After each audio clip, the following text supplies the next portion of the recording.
কোৱাচোন এফালে আহা কোৰাণত কেইজন নবীৰ নাম আহিছে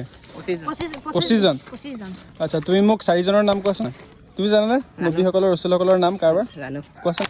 নম্বৰ আমাৰ প্ৰিয় নবী হযৰত মুহাম্মদ মুস্তাফা সাল্লাল্লাহু আলাইহি সাল্লাম 2 নম্বৰ হযৰত মুসা আলাইহিস সালাতু ওয়াসসালাম 3 নম্বৰ হযৰত সুলাইমান আলাইহিস সালাতু ওয়াসসালাম 4 নম্বৰ হযৰত জাকারিয়া আলাইহিস সালাতু ওয়াসসালাম আচ্ছা হযরত ইব্রাহিম আলাইহিস সালাতু ওয়াসসালাম হযরত আদম আলাইহিস সালাতু ওয়াসসালাম হযরত মুসা হযরত ঈসা হযরত ইদ্রিস হযরত ইয়াকুব বহুত আছে না কিমান নবী পয়গম্বৰ দুনিয়াৰ বুকুলৈ আহিছিল 1 লাখ কমবেশ 1,24,000 নবী পয়গম্বৰবোৰ দুনিয়ালৈ আহিছিল তেওঁলোকে কি কাম কৰিছিল দিন প্ৰচাৰ কৰিছিল সৎ কামৰ আদেশ দিছিল আৰু অসৎ কামৰ পৰা মানুহক ৰখাইছিল আৰু আমাৰ যিজন নবী হয় কোন হয় হযৰত মুহাম্মদ সাল্লাল্লাহু আলাইহি সাল্লাম তেওঁ শেষ নবী হয় ইয়াৰ পিছত কোনবা নবী আহিব নি নাহে তেওঁৰ কাম কি আছিল দিন প্ৰচাৰ কৰিছিল যেনেকৈ আগৰ নবীসকলে প্ৰচাৰ কৰিছিল